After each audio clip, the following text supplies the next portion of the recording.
A Black executive perspective now presents Need to Know with the award-winning hyphenated Dr. Nsenga Burton. Dr. Burton, what do we need to know? Good morning and welcome to Need to Know with Dr. Nsenga Burton. It is me, Dr. Nsenga, and I am here today to talk to you about the necessity of keeping personal lives separate from professional lives, and particularly when we talk about it from a Black executive perspective. As being a person of color in general, a Black person specifically, we've said this, a billion times. You have to work twice as hard to get half as far.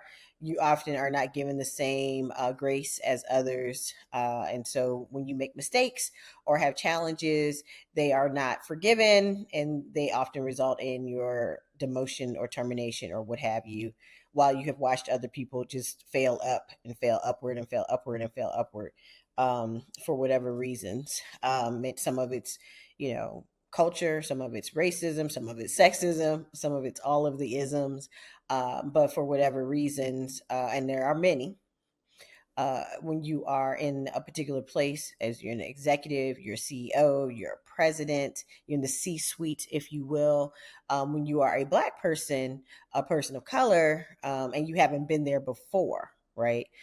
You're not new to it, but we always say, I'm not new to this, I'm true to this. But when you are in certain environments and climates that are very different from where you typically move or work, then the stakes are higher. And so we're seeing that particularly in, I would say, as a Gen Xer, you're seeing a lot of that with people who have really risen and achieved, amazing things professionally in the workplace.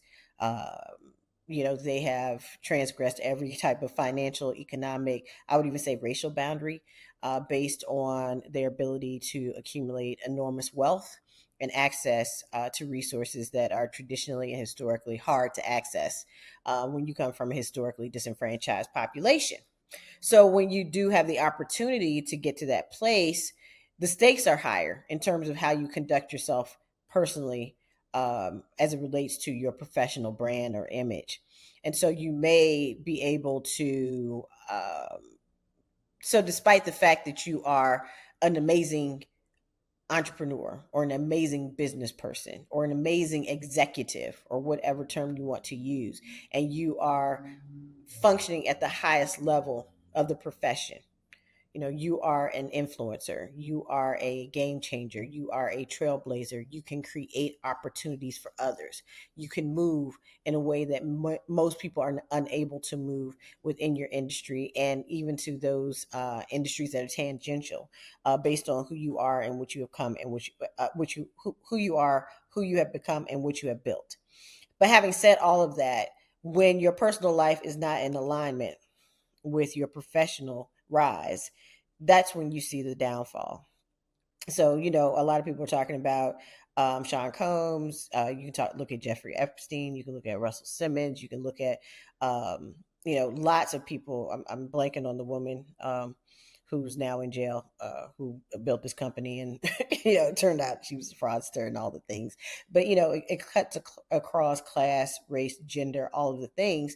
But what doesn't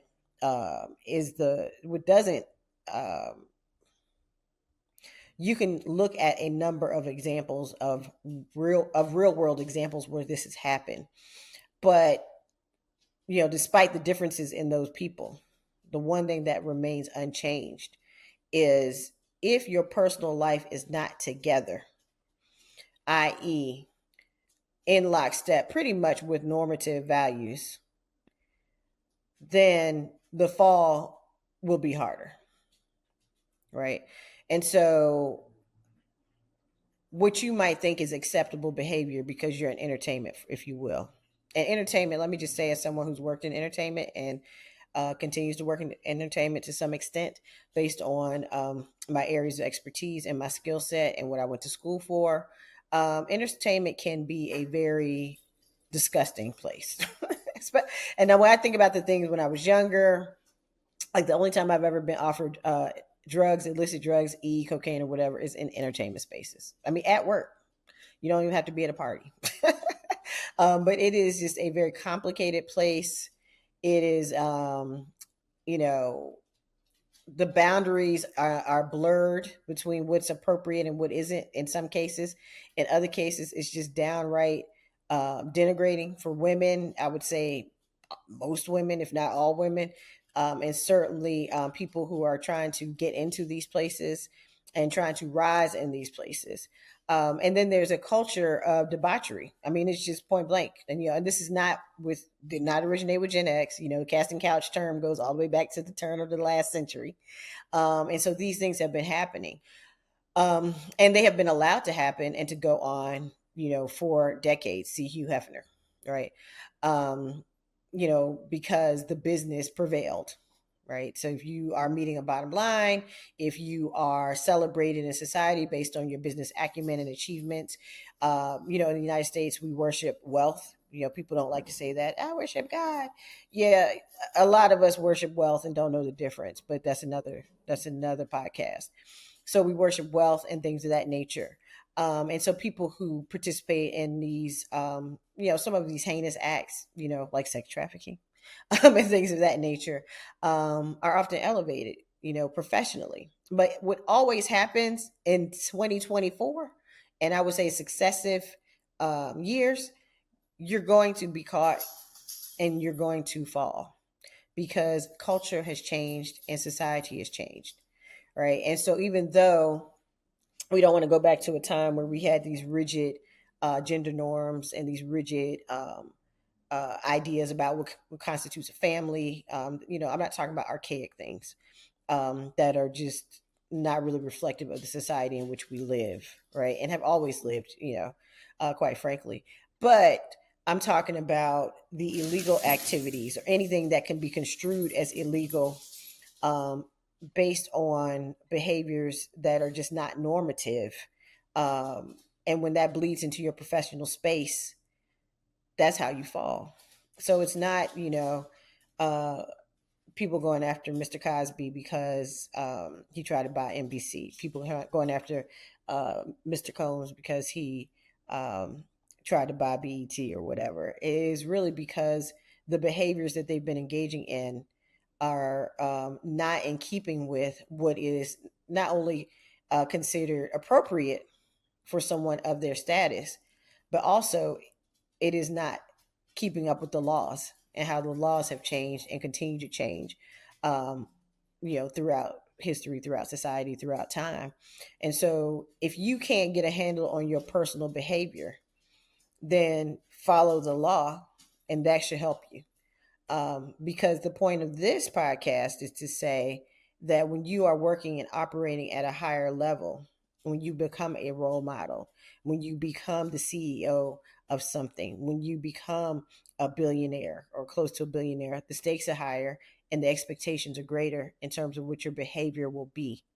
And so you can't do what you did at 20 for 30 years and think it's not going to come back and haunt you and get you. You can't.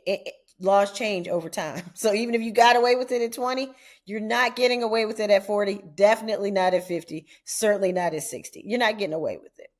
And so I just want to say on this Black Executive podcast perspective that something we should always be thinking about is how do we represent ourselves in our personal lives? What are the things that we do for our community? As we get older, we are supposed to mature and our behaviors are supposed to shift. I'm not saying that you have to be boring or you can't have fun or you can't be wild, all the things that people like to do. What I am saying is when you reach a certain level, you can no longer do the things that you did previously, even if they were legal at the time and they're now illegal, because you should have outgrown it anyway. All right. So this arrested development that we want to stay in, as we grow higher professionally, as we achieve more professionally, as we achieve more socially and economically, this desire to remain where you were when you were 18 years old or 20 years old has to go. When it does not go, and when those things are not in alignment, particularly with the mission of your organization, you will fall. So, without further ado, I just want to say make sure that your actions align with where you are in the workplace. If you have no desire to move up, if you are happy, I keep seeing all these videos, which make me laugh. I actually send them around where people are saying what they will and won't do. And I'm being demure today. I'm not going to work today. Here's a song about me not wanting to go to work and all that kind of stuff. Hey, that's cool. That's fun. That's fun.